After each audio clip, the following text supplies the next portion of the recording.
연인 관계로 지내면서 상대방의 신체나 성관계 장면을 촬영했는데 이별 후에 고소를 당했다고 하면서 상담을 요청하시는 경우들이 많은데요. 전화를 하면서부터 억울함을 강하게 호소하시는 경우가 많습니다. 당시에는 서로 좋아서 해놓고 헤어지니까 고소를 한다, 돈을 원하는 것 같다는 말을 많이 하시는데, 이런 경우 억울한 처벌을 피하기 위해서 어떻게 대응하면 좋을지 설명드리겠습니다.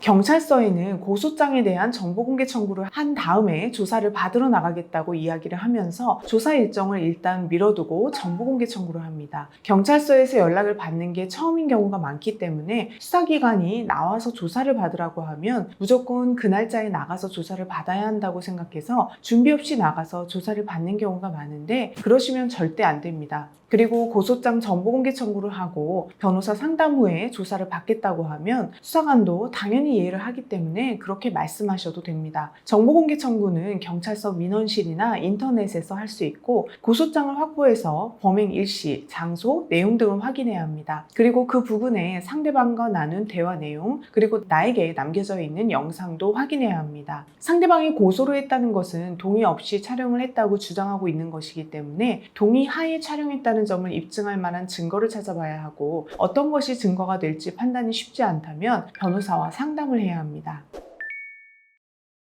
촬영을 하는 건 가치 있다는 것인데, 함께 있으면서 문자로 동의 의사를 남기는 것도 아니고, 그렇다고 대화 내용을 녹음을 하는 경우도 상정하기 어렵기 때문에 보통은 전후의 다른 사정들을 종합해서 판단하게 됩니다. 따라서 합의하에 찍었다는 증거가 없다고 미리 단정하고 포기해서는 안 됩니다. 게다가 나는 억울한데 증거가 없다고 하면서 분노의 감정에 휩싸이고 다른 범죄로 나아가는 경우도 있는데, 그렇게 단정하지 마시고 이런 부분에 있어서도 변호사와 상담이라도 받아보시는 게 좋습니다. 특히 합의, 동의라는 것이 명시적으로 이루어지는 경우는 많지 않죠. 자연스러운 분위기 속에 묵시적으로 이루어지는 경우가 더 많기 때문에 전후의 사정을 잘 살펴봐야 하고, 저는 이런 사건에서는 촬영물을 자세하게 살펴봅니다. 다만 나는 이미 삭제를 해서 보관하고 있지 않다면 촬영물을 미리 확인하기가 어려운데요. 제가 담당했던 사건에서도 촬영물이 보관되어 있지 않은 상태였고, 수사 단계에서는 증거물을 볼 수가 없었습니다. 재판이 청구되면 변호사 사무실에서 증거 기록에 대해 복사를 해와서 그것을 토대로 변론을 하는데, 검찰청에서는 복사는 불허하고 열람만 허가해줘서 제가 직접 검찰청에 가서 몇 시간 동안 반복해서 영상을 보면서 확인하였습니다. 그런데 촬영된 화면을 살펴보면 촬영 기기였던 휴대폰의 위치가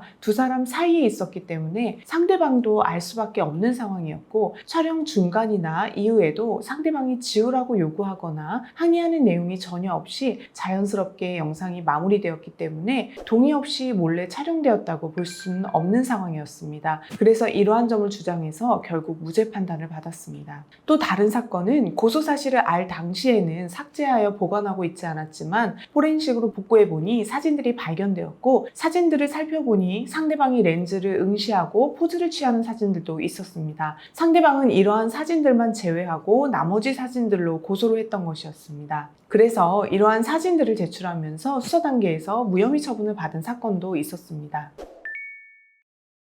영상 촬영에 대해 동의를 받은 상태라면 삭제하지 않고 보관을 했다고 해서 법적으로 처벌되는 것은 아닙니다. 유포 혐의를 받게 된다고 하여도 처벌을 받으려면 유포에 대한 증거가 있어야 합니다. 보통은 내가 휴대폰에서 다른 사람들에게 영상을 공유하거나 아니면 특정 사이트에 업로드한 기록이나 해당 페이지 등이 증거로 제출되는데요. 내가 유포하지 않았다면 이런 증거들도 존재하지 않을 것이고, 그런 경우에는 유포 혐의는 받을 수 있지만 처벌은 어렵습니다.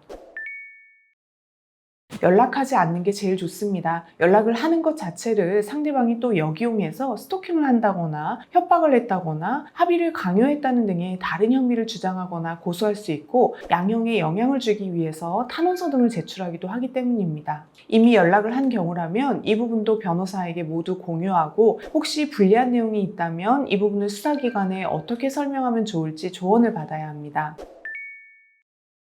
앞서 말씀드린 것처럼 동의가 있었다는 증거가 없다고 생각해서 자포자기하고 불리한 진술을 해버리는 경우가 많습니다. 그리고 영상물이 없는 경우에는 수사 단계에서 확인할 수도 없기 때문에 그렇게 해버리기 쉬운데요. 또 어떤 경우는 수사 과정에서 압박감을 느끼고 그렇게 하는 경우도 있고요. 그러나 조사를 받게 되는 경우 일관되게 진술하는 것이 매우 중요합니다. 혹시 수사 단계에서 무혐의 처분을 받지 못한다 하더라도 재판 단계에서도 이러한 점은 무죄 선고를 받는 데 있어서 중요한 부분입니다. 따라서 조사를 받기 전에 반드시 상담을 받으시고 조사에도 변호사의 동석하에 조사를 받으셔서 나의 일관된 주장을 잘 진술하고 돌아오시는 게 좋습니다.